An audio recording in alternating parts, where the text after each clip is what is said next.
எனக்கு இது புதுசு ஏங்க நம்ம தெரிஞ்சுக்கணும் அப்படின்னு நினைச்சு பார்க்கும் போது ஒரு பாட்டை படிக்கணும்.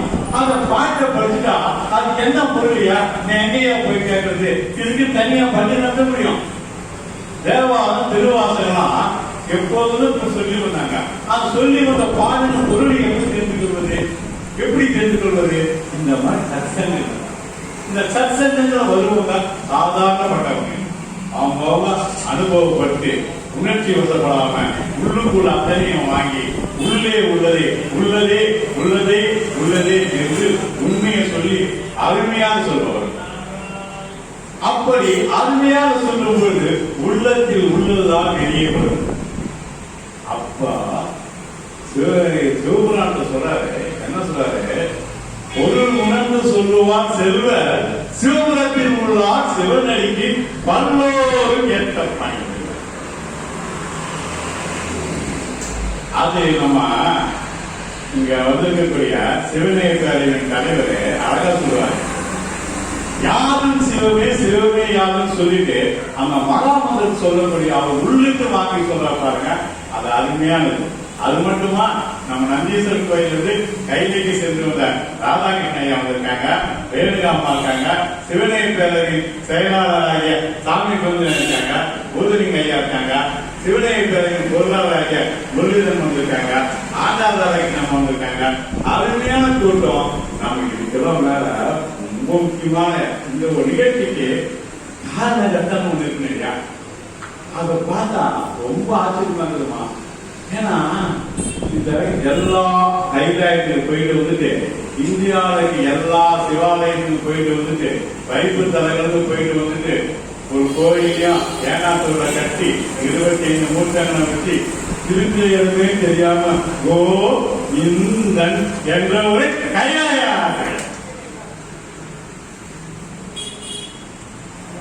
அப்போ ஐயா கிட்ட இந்த மாதிரி விண்ணப்பத்தை வைக்கிறோம். வச்சப்ப சொன்னாரு, ஏனாத்தூரன் என்ற நாமம் அருமையா இந்த ஆண்டுல திருமுறை ஆண்டுல அவருக்கு ஒட்டிருக்கு. ஆனா அந்த மகன் நமக்கு கிட்ட இருந்தாங்க. இது நடந்த விஷயங்கள் அத்தனையுமே இந்த வேதபுரீஸ்வருக்கு தெரியும். எத்தனை நாட்களுக்குள்ளாக, ஒரு 4-5 நாட்களுக்குள்ளாக நடைபெற்ற ஒரு நிகழ்வு இல்லைங்கய்யா. அப்போ நல்ல நிகழ்வுகளுக்கு இறைவன் என்றுமே துணை உள்ளார். சிந்தனையில் தெளிவு இருக்குமே ஆனால், சிந்தனையில் உண்மை இருக்குமே ஆனால், சிந்தனையில் பாங்கு இருக்குமே ஆனால், சிந்தனையில் நன்மை இருக்குமே ஆனால், சிந்தனையில் சிவத்தில் வைத்தீர்மானால், சிந்தனையை அவனிடம் வைத்தோமானால், சிந்தனையை சிவனே தருவான், அவனே தருவான், அவனே தருவான். வந்த உடனே இந்த அவைய அவருக்கு கொடுப்பது குறையா இருக்கும் என கருதி இன்றைய தினம் முதல் நிகழ்ச்சியாக, முத்தான நிகழ்ச்சியாக ஐயா வந்துருக்காங்க. கோயில் சுற்றிட்டு வராங்க. அவங்க கிட்ட இந்த அவைய ஒப்படைக்கணும். அவரோட வார்த்தைகளுக்கு எப்படி இருக்கு? ஏன்னா உத்ராட்சம் நடராஜன் ஐயா அவர் எப்படி சொல்லுவாரு, ஏது சொல்லுவாரு, உங்களை மாதிரி அடியனு கேட்க ஆசைப்படுகிறேன். ஆசைப்பட்டேன் கண்டாய் அம்மானே. மணிவாசக பெருமானுக்கு திருவடியை சுட்டினாரு, எல்லாம் சுட்டினாரு. இருந்தாலும் அப்ப மணிவாசக பெருமான் நினைக்காரு, ஆசைப்பட்டேன் அம்மானே அம்மானே என்று சொல்லி எந்த ஒரு உரிமையோட வச்சிருக்காரு. அந்த ஒரு உரிமையாக நாமளும் இந்த மாதிரி ஒரு நிகழ்வுகள் சத்சங்கம் எதற்காக அப்படின்னு பார்க்கலாம்.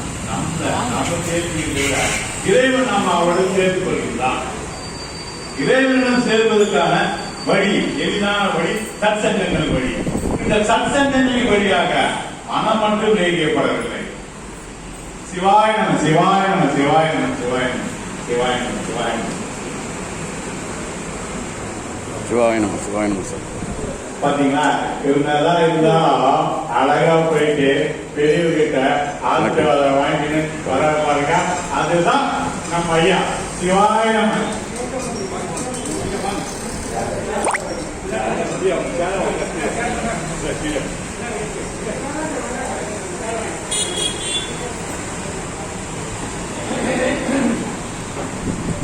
தரையிலே உட்கார்ந்து அருமையாக இந்த உறவை தருகின்றேன்.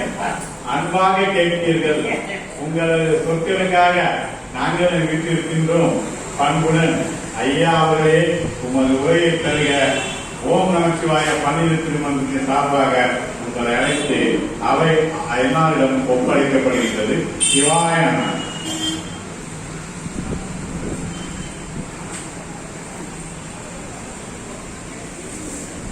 சார் ஐயாட்ட எவ்வளோ நேரம் பேசணும்னு சொல்லுங்க. அவர் பாட்டு பேசிட்டு போகிறோம். அரை மணிக்கு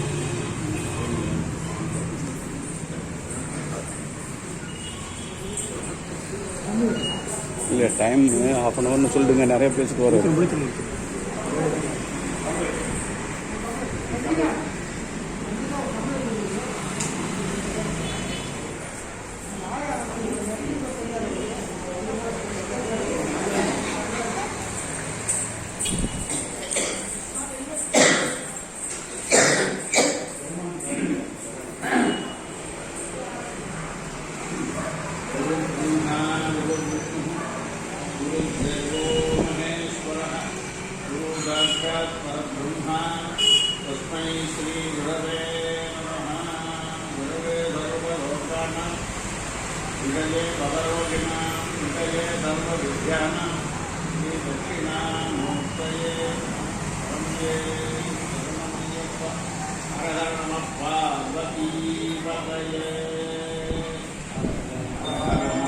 தேவா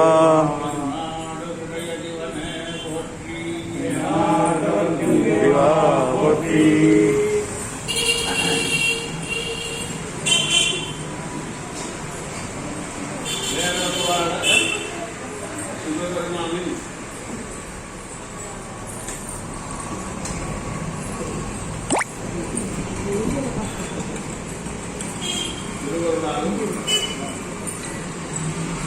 என்னுடைய இறைவன் கொடுத்த எனக்கு சகோதரர் தன்மை புத்தன்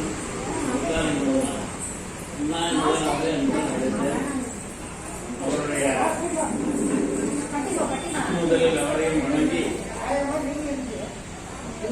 உறவு முறை வைத்துக் கொண்டிருக்கும் அத்திம்பேர் அவர்களையும்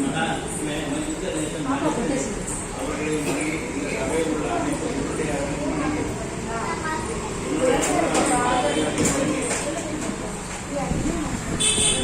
முதலாவதாக திடீரென்று ஒரு நாள் அவர்கள் டெலிஃபோன்ல சொன்னாரு, நீங்க வந்து அண்ணா எனக்கு இதை பற்றியெல்லாம் ஒன்றும் தெரியாதுண்ணா, நீங்க என்னமோ ரொம்ப ஓவரா நம்மளை பற்றி இமேஜ் பண்ணி வச்சிருக்கீங்க, அதனால என்ன முடியாது, நீங்க வந்து ஏதாவது சொல்லணும். சரி என்ன என்ன சொல்லணும்,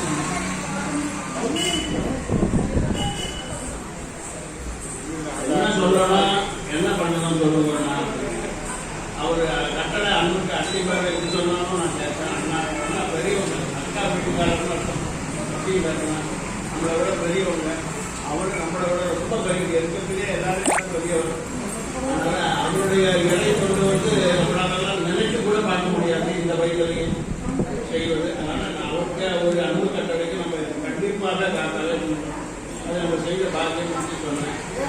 திருவந்தாவையை பற்றி ஒவ்வொரு நாளும் ஒவ்வொரு பாடல்கள் பண்ணுவோம். நான்கு நாள் முதல் நாள் நீங்கள் வந்து முதல் பாடல் பற்றி பாடும்போது சொல்லுவோம். அடியன் உண்மையில சொல்றேன், திருப்பி ஈஸ்வரன் நகர்ச்சியுடைய சிவனையை பெறவேன்னு சொல்றேன். ஒன்றும் தெரியாதீங்க. ஆனா ஒன்று தெரியும், ஈஸ்வரனிடம் ஒரு நேரம் உண்டு, அவ்வளவுதான்.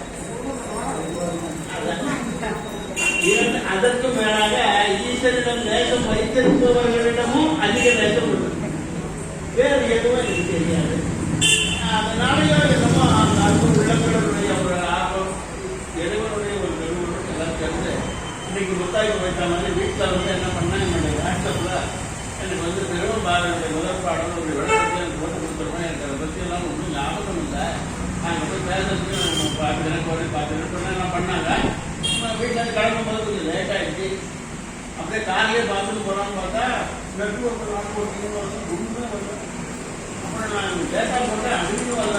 இப்போ முள்ளி அதுக்கு தான் கூப்பிட்டேன். என்னடா இது ஒன்றுமே வரமாட்டேங்குது, நான் என்னடா பேசுறது, எனக்கு ஒன்றும் தெரியாத அப்படின்னு பாருங்களா, இதுல யாருக்காவது கேட்கறேன்னு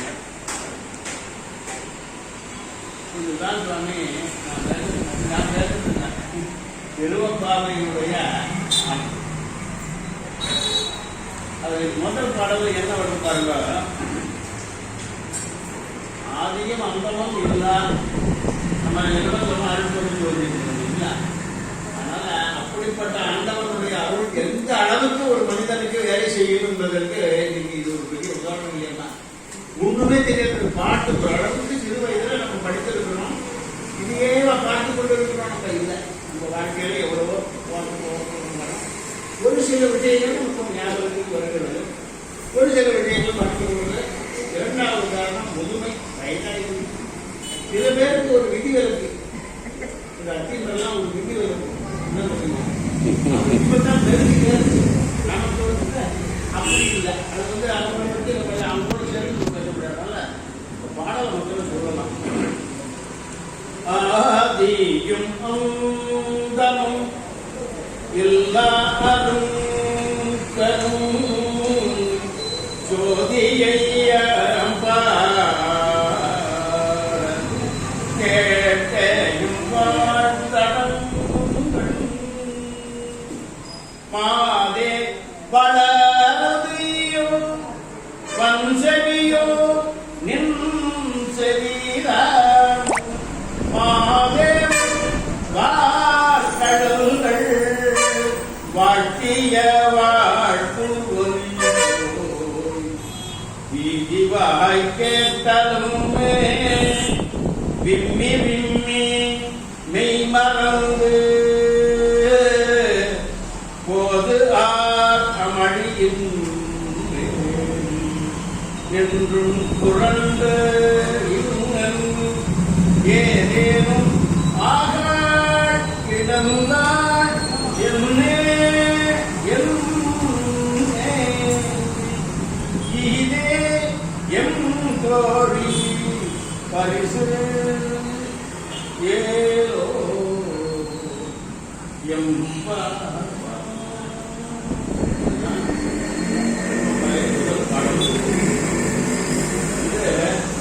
புரியாத தமிழ்ல தெலுங்குல திருமஞ்சனமும் அல்ல, மாணிக்க வாசகரின் திருவாசகமும் அல்ல, கொஞ்சம் கடினமான படித்து இலக்கணம் புரிஞ்சுக்கிற அளவுக்கு ஒன்றும் இல்லை, ரொம்ப சாதாரணம். அதாவது பெருமாளை பற்றி அப்படி இப்படி சொல்லி அந்த குரண்டு இப்படியெல்லாம் பார்த்தியே போனியே பற்றியே பெருமாள் யாருக்கும் தெரிஞ்சில்லையா, அப்போ ஒன்றுமே இல்லை. அவரு வாழ்த்தடங்கள் எப்போ கூட்டாலும் வருவார், எப்போ கூட்டாலும் பண்ணுவான்னு புரிஞ்சுதில்லையா அப்படின்னு ஒரு மாதிரி கேட்கிற மாதிரி கோழிக்கிட்ட கேட்கிற மாதிரி இந்த பாட்டு இருக்கு. அவன் ஆமா மூஞ்சினுட்டோங்கிற மாதிரி இதை ஒரு உள்ளர்த்தம் கொடுக்குற மாதிரியும் வருது. இதை என்ன கேட்டேன்னா திரும்ப இதில் ஒரு சூட்சமத்தை நம்ம பார்க்கணும். என்னன்னா ஒரு குரு, எந்த ஒரு வித்தைக்கும் குரு இல்லாத வித்தை உலகில் இல்லை இல்லையாமா. ஒரு கடைக்கு போய் மோட்டர் வெஹிக்கிள் பண்ணணும்னா கூட அது வந்து முன்னாடி இருப்பான், அவங்க தொழிலாளி அவங்க கற்றுக்கணும் அவங்க. அப்புறம் இவன் பின்னாடி போய் உள்ள ஒரு கடை வைப்பான், அது வேற விஷயம். ஆனால் ஒரு குரு பொருள் காலகாலம் கண்டையில் அடிப்பான், அதை வாங்கிட்டு அப்புறம்லாம் கற்றுக்கணும் இந்த வேலையை. அதனால ஒரு பெருமாள் யாரு, சிவபெருமான் யாரு, முருகன் யாரு அப்படிங்கிற மாதிரி என்ன சொல்றாங்க, அனுபவத்தில் என்ன சொல்றாங்க, நெஞ்ச கடலும் நெகிழ்ந்து உருக நஞ்ச தருள் சண்முகன் அப்படிங்கிறார். முருகன் யாருன்னு அவர் சொல்றார். கஞ்ச என்ன பண்ணாங்க, ஆடும் பலி வேல் அணி சேவல் என பாடும் பணியே பணியா கலைவாய் அப்படின்னு நான் குருவா அவர் ஏற்றுக்கிறார். முருகன் பாடும் பணியை எனக்கு குருவா முதலாங்க, அப்புறம்தான் அவர் அனுபவிய பாட எல்லாமே அப்படித்தான் வரும்.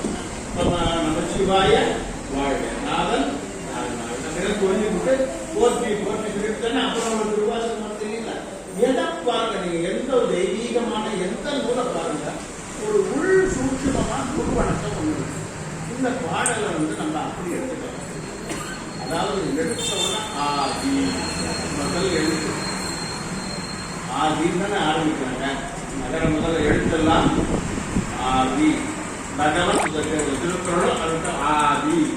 அப்போ அந்த ஆதியான ஈஸ்வரனை வந்து முதல்ல கூப்பிடுறாங்க. இந்த பாட்டு மூலமாக தெய்வத்தை உணர்வதற்குண்டான வழிகள் எல்லாம் காட்டுகிறாங்க. அது எப்படி கேட்டால் ரொம்ப பெருசா நினைக்காதீங்க, அது ஒன்றும் கிடைக்க முடியாத ஒரு பொருள்னு நினைக்காதீங்க அப்படிங்கிற மாதிரி இதுல சில விடைகள் கொடுக்குறாங்க. மக்கள் புரிஞ்சுக்கிறது என்ன, புரிஞ்சுக்கும்படியா என்ன சொல்றாங்கன்னு கேட்டீங்கன்னா, ஜோதியை யாம்பாட கேட்பைய வாழ்த்தங்கள் மாதேவாதிய வம்சவிய வம்சவிதான் மாதேவன் மார்கழர்கள் வாழ்த்திய வாழ்த்தவர்கள் வீதி வாய் கேட்டதுமே நின்று நின்று. அப்போ அந்த வாய் வழியாக கேட்ட ஒரு அருள் மாத்திரத்திலே நின்று நின்று அவங்க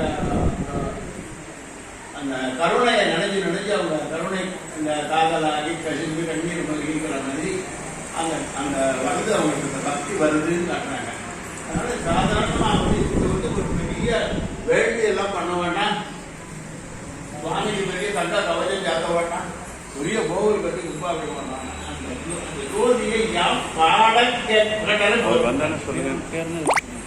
ஜோதியை யாம் பாட கேட்கிறோம், அதுவே போதும். அதெல்லாம் நீங்க உன்னிப்பா கேளுங்க. அப்போ உங்களை அறியாம உங்களுக்கு அந்த பக்தி தானாக உருவாகும்.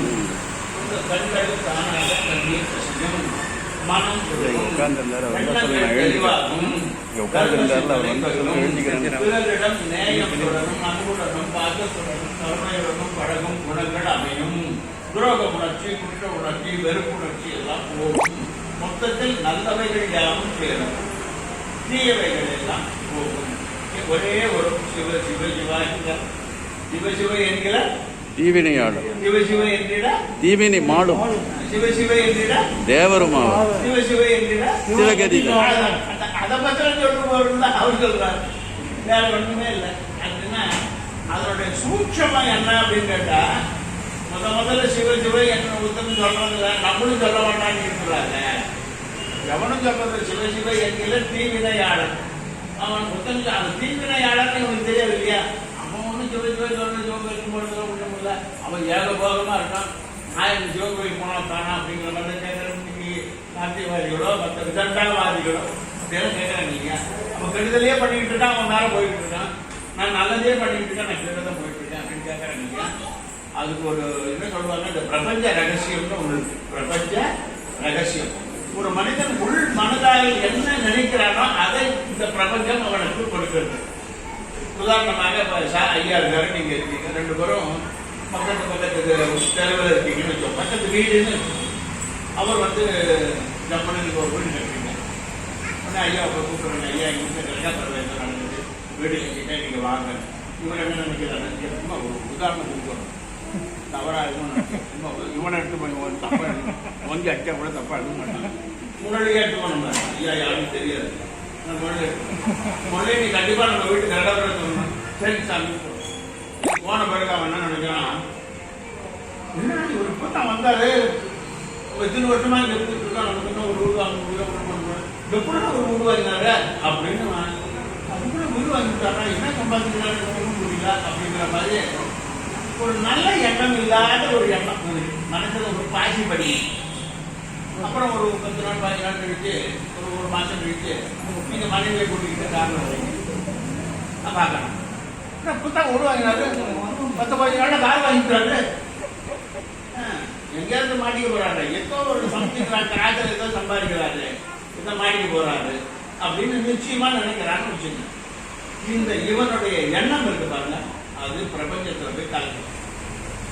அந்த பிரபஞ்சம் என்ன நினைக்குதுன்னா, அவரு கார் வாங்கிட்டாரு, அவர் வீடு வாங்கிட்டாரு, சந்தோஷம் நல்லா இருக்கு, அது மாதிரி எனக்கு ஒரு பாக்கியம் கிடைக்காதா அப்படின்னு நினைச்சாருன்னா அது பாசிட்டிவ்.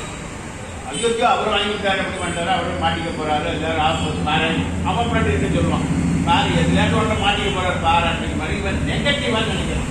அப்போ அந்த பிரபஞ்சம் என்ன நினைக்குதான், இவனுக்கு தேவையில்லை போயிருக்கு,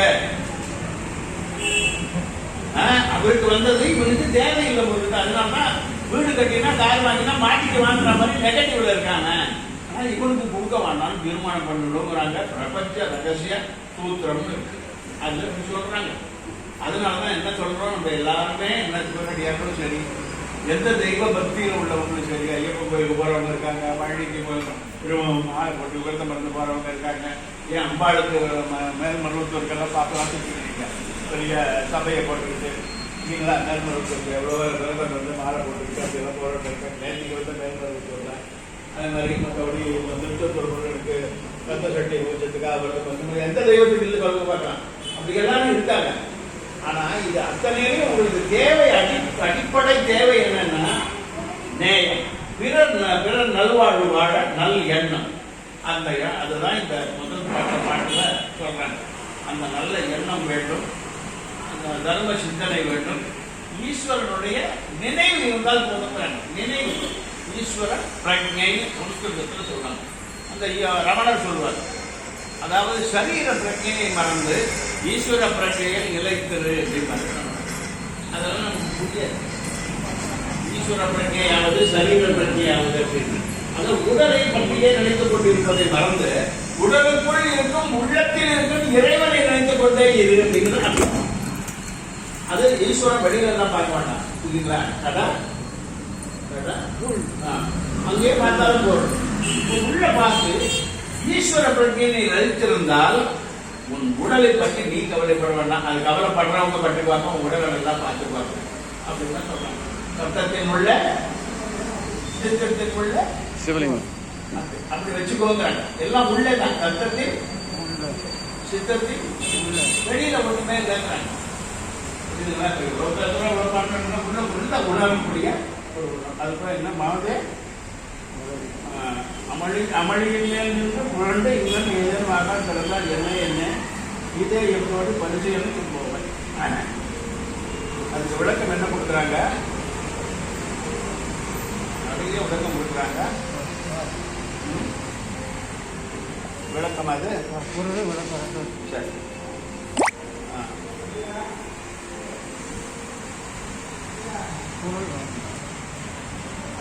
திருவண்ணாமலையில் அண்ணாமலையார் மார்கழி அதிகாலையில் பவனி வருகிறார். அவரை தரிசிக்க பெண்கள் காத்து நிற்கிறார்கள். தங்களுக்கு கிடைத்த இந்த நட்பேறு தங்கள் தோழிக்கும் கிடைக்க வேண்டும் என்ற ஆசையில் அவளை எழுப்புகிறார்கள். அந்த மாதிரி எழுப்புறதுன்னா அர்த்தம். சாதாரணமா நம்ம எடுத்துக்கிட்டோம்னா எழுப்புறதுன்னா தூங்குறவங்களை எழுப்புறதுன்னு நம்ம தெரிஞ்சுக்கிறோம். அது அர்த்தம் அல்ல. அஞ்ஞானத்தில் இருப்பவனை அதிலிருந்து விடுபட்டு மெய்ஞானத்திற்கு அழைத்து கொண்டு வருவதற்கு அவனை எழுப்புகிறார். அவனுடைய புல் உணர்வை எழுப்புதல் அது வேறு. நம்ம தூங்கிட்டு உடம்பு எழுந்திருக்குது, சரீர பிரச்சனை. உடம்பு எழுந்திருக்கிறது வேற, உள்ளம் எழுந்திருக்கிறது வேற. அதைத்தான் இதை காட்டாங்க. அதனால இப்படிப்பட்ட ஒரு திருவம்பாவை நிகழ்ச்சியில் இந்த வேதபுரீஸ்வரர் என்கிற ஓதீஸ்வரர் கோயில் இதற்கு என்னையும் ஒரு பொருட்டா எடுத்து ஐயா அண்ணா சுத்தாலிங்க அண்ணா வந்தது, அத்திமரம் வந்தது எனக்கு ரொம்ப சந்தோஷம். ஐயாவை நல்லா தெரியும், அம்மாவை தெரியும், எங்களுக்கும் தெரியும். இதெல்லாம் வைரப்பாட்டு கட்டேன், நாங்கெல்லாம் உளுத்து பண்ண கட்டேன். வயிறு மாஞ்சிருக்கு, செம்மட்டியால் அடிச்சதுன்னா செம்மட்டி தான் விளையும், மரம் அப்படியே இருக்கும். அப்படிப்பட்ட ஒரு உரம் வாய்ந்த அடியார்கள் இவங்கெல்லாம். அப்போ மீதி பேரை பற்றி எனக்கு அவ்வளவா தெரியாது. ஐயா இருக்காரு, ஐயா முக்கியமானவர். சிவனைய பேரவை ஐயாவை நான் பார்த்துருக்கேன், சிவனைய பேரவையில் பார்த்துருக்கேன். இப்படிப்பட்ட எல்லாருடைய முன்னிலையிலும் ஏதோ எனக்கு ஒரு இதில் முடிவாக காஞ்சி பெரியவர் அடியன் எப்பொழுதும் காஞ்சி பெரியவரை பற்றி ஒரு சிறு வார்த்தை சொல்லி முடிக்கிறேன். 7:20 ஆச்சு, 7:30 முடியும்.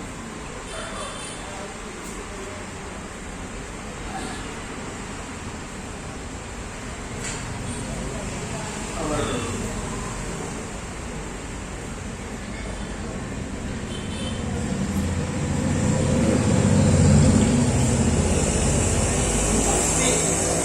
என்பதற்கு ஒரு சிறிய விளக்கம் சொல்றாரு.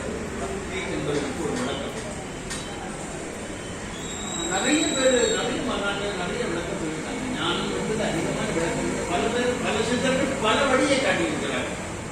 முடிவு ஒரு இடம், வழிகள் பல, மார்க்கங்கள் பல, மதங்கள் பல, மார்க்கங்கள் பல. அது அப்பர் ஒரு வழியை சொன்னார், சுந்தரர் ஒரு வழியை சொன்னார், மாணிக்கவாசகர் ஒரு வழியை சொன்னார், சுந்தரமூர்த்தி நாயனார் ஒரு சம்பந்தர் ஞான ஒரு வழியை சொன்னார். இதுல மிக மிக குறைவாக வயது சரீரமாக இருந்து சிவனருடைய பெற்றவர் ஞானசம்பந்தர். அது 16 16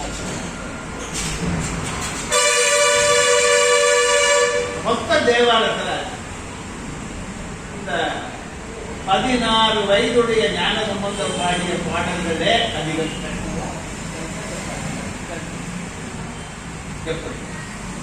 எப்படி 70 வயதுக்கு மேல் இருந்திருக்காரு அப்புறம் இல்லைங்களா? அந்த முடிவு ஒரு 16 வயதுல இருந்தவர் எப்படி பாடியிருக்க முடியும் சொல்லுங்க. அதனால மகாபரிவர் என்ன சொல்றார், பக்திக்கு வயது கிடையாது,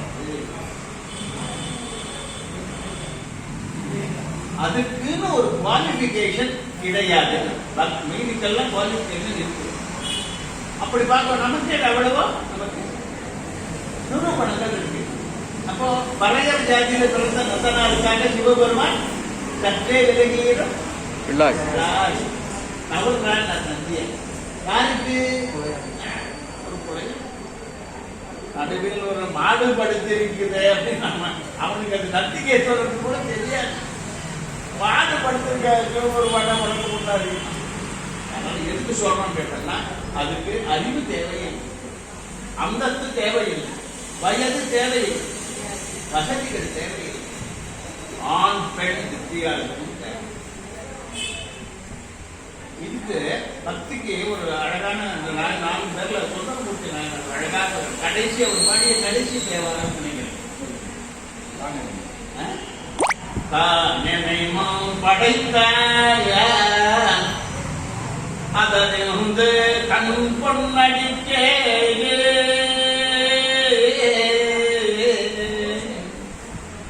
நான் என பாடலங்கோ நாயேன் என்னை பொருட்படுத்தி என்னை வந்து எதிர்கொள்ள மற்ற யானை அருள் புரிந்து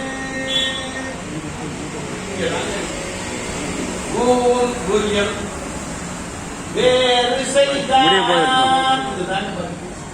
அந்த ஊனையும் உயர்வையும் சேர்த்து நம்ம எல்லா காரியத்தையும் செய்யணும். ஏன்னா ஊன் உயர் வேறு செய்தான் நொடித்தான் மலை உத்தமனே.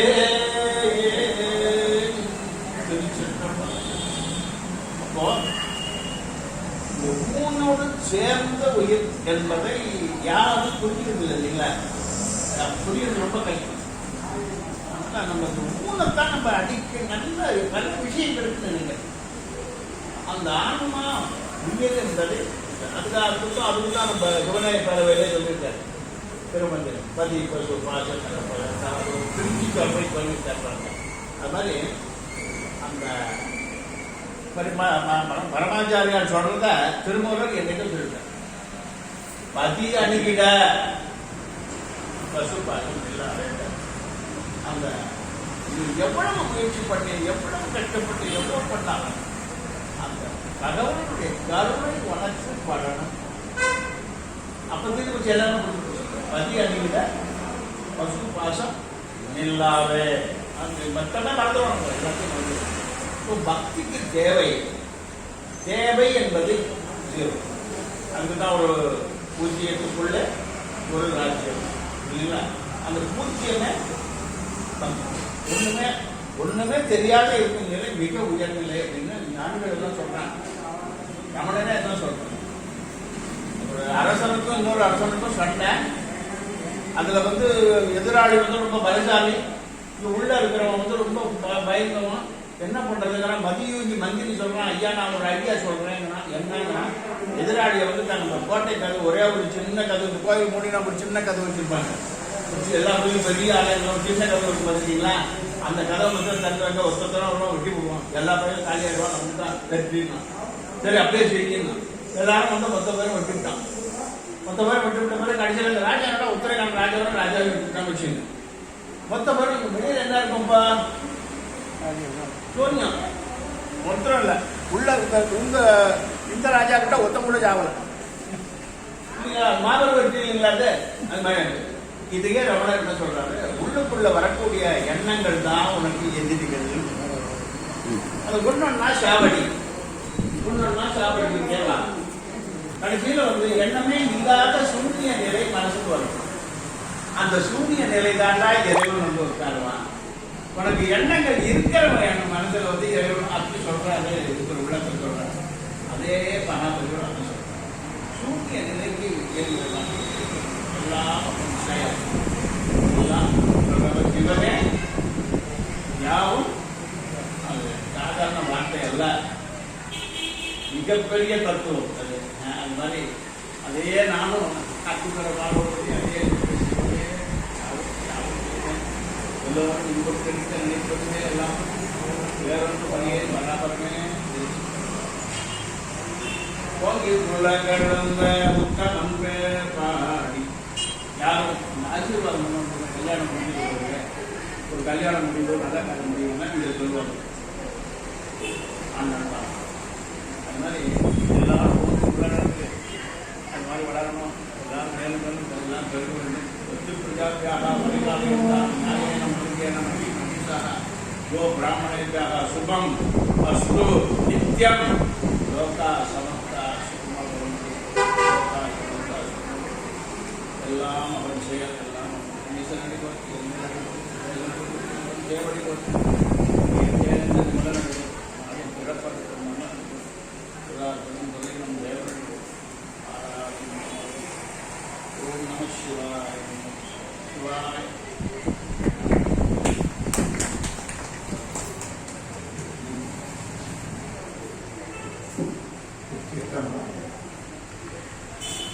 திருவம்பாயில இருக்க உடனே பிரபஞ்சத்துல எண்ணங்கள் தான் முக்கியம். அந்த எண்ணங்கள் சிவசிந்தனையா இருக்க வேண்டும். எண்ணங்களின் வண்ணங்கள் நன்றாக இருந்தாலே அது தீட்டப்படும் ஓவியங்களும் நன்றாக இருக்கும். அப்போ எண்ண சிறப்பை, எண்ணத்தின் வெளிப்பாடை, எண்ணத்தின் தெளிவை, எண்ணத்தின் பொருளை, எண்ணத்தின் விழுப்பாடை, எண்ணத்தின் விழுக்கோடை, எண்ணத்தின் செயலை, எண்ணத்தின் உண்மையை ஆக பிரபஞ்சத்தில் எண்ணம் என்பது திண்ணம். அது சிவனை நினைத்தால் அது வண்ணமாக மாறும். அந்த வண்ணமும் ஒரு நாள் நம்மை கொண்டு போய் அவர் திருவடியில் சேர்க்கும் என்ற நிலையிலேயே திருவம்பாவையின் முதல் பாடலுக்கு ஐயா கொடுத்த விளக்கங்களுக்கு மிக தலை வணங்கி நன்றியை சொல்லி அனைத்து அடியார் பெருமக்களுக்கும் நன்றி கூறி இந்த வாய்ப்பை நல்கிய கோயில் ட்ரஸ்டிகளுக்கும் நிர்வாகிகளுக்கும் நம்ம குற்றாலின் ஐயாவுக்கும் சுப்பையா ஐயா வந்திருக்காங்க, அவர்களுக்கும் வணக்கத்தை சொல்லி நம்ம பஞ்சாபிகேசன் ஐயா இருக்காங்க, அவர் விட்டுட்ட அது அவருக்கும் வணக்கம் சொல்லி எல்லோருக்குமே அனைவருக்கும் வணக்கம் சொல்லி திருச்சிற்றம்பலம் என்று சொல்லும் பொழுது நமது பெருமாள் நினைக்க வேண்டும், பெருமாளுக்கு வாழ்த்து சொல்ல வேண்டும்.